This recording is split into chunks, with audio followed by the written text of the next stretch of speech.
Trae Young is currently 4th among active players in the NBA right now in points per game, averaging 29.4. What makes him such a great scorer is surprisingly, he's one of the best slashers in the NBA despite his small stature. That's because he's one of the quickest and fastest players in the NBA right now. Look how he uses his speed to beat the Knicks down court in the fast break to finish with layups. Trae Young is one of the best paint guard finishers in the NBA right now, shooting 49.3% from the paint. That makes him better than Luka, Ja Morant, and Jason Tatum. A lot of the great players in the NBA have their own signature move. Kevin Durant has the pull-up jump shot. James Harden has the step back. Luka got the step back. But with Trae Young, he has mastered the floater game. Watch how he just uses his cat-like speed and quickness to get by his defenders and finish in the paint with a floater. Notice how all of his defenders are behind his back when he blows by them. That just goes to show how fast and quick Trae Young is. Trae Young is a master at getting to the free throw line. He's shooting around 9 free throws a game and is making them at a 90% rate. Just like how he likes getting to his floaters, he likes to make sure that the defender is behind his back.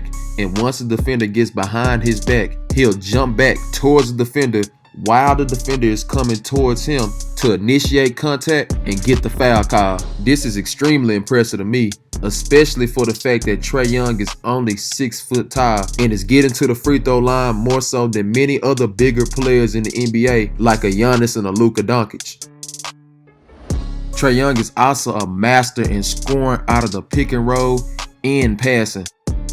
Watch how Trae Young uses the screen, knowing that the defender is going to go over the top of the screen, which is going to put the defender on his back, and then knowing that the help man is playing a drop coverage, is going to use the floater to his advantage to get his buckets. Trae Young also has great change of direction speed. Watch how he fake uses the screen that Clint Capella is finna make, seeing that Embiid is playing a little too high and that the paint is wide open. Fake uses the screen, blows by Danny Green, using his superb quickness to get to the hole and finish with a layup.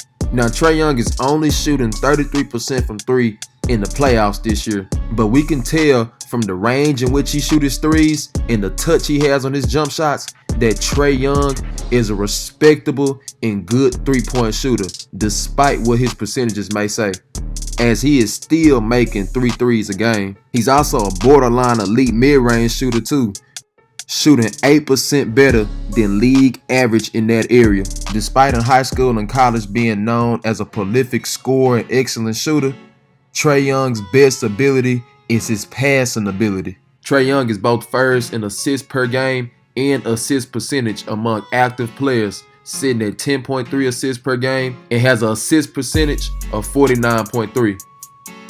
Trae Young can beat you with his passes in any way, form, and fashion. Trae Young is a master at throwing the alley-oop out of a pick and roll. He consistently finds John Collins and Clint Capella in these situations to give them an easy 2 points at the rim. And when the lob isn't there, he can also set up an assist out of the pick and roll with a bounce pass too, either for his teammates to finish with a dunk or a layup or for a pick and pop shot. Just like the James Hardens, LeBrons, and the Lukas of the world, he is very adept at making that cross-court corner pass to the open man. Trae Young seen that Tobias Harris had slid in towards the paint to help on that live pass, so he threw it to the open man in the corner, John Collins, for the open 3. Here's another play similar to the last, but for this instance, RJ Barrett didn't have to play the paint to help because Alec Burks was already right there. So Trae Young, knowing that RJ Barrett was helping way too much, threw it in the corner to Kevin Huerter for the open 3. He's also great at getting into the teeth of the defense and kicking it out to open 3-point shooters, cutters, and teammates who are located around a dunker spot. Now, 9 times out of 10, your ability is what makes you a superstar. But it's also that little something else that you got to have inside of you too. The will to win, the ability to be able to take over a game and dominate big time games. And throughout the playoffs this year, Trae Young has shown that on multiple occasions. Game 1 versus the Knicks, he scored 32 points and had 10 assists, and he also hit the game winner to seal the win versus the Knicks on the Knicks home court. For example, in Game 5 versus the Sixers, they were down by at least 18 points starting in the fourth quarter. In that second half, Trae Young scored 25 of his 39 points in that game to help his team claim a 3-2 lead over the Sixers. These are the moments right here. These are the moments that separate stars from superstars. Due to his exceptional scoring ability, easily being a 30-point per game scorer, his ability to facilitate the offense, orchestrate the offense, being an exceptional passer, and making plays for his teammates with his cat-like quickness, exceptional floater game, good shot making and shot creating ability, and his ability to impose his will on the game when his team needs it the most. Ladies and gentlemen, Trae Young is a superstar. I hope y'all enjoyed my video. Like the video, subscribe to my channel, and I'm out.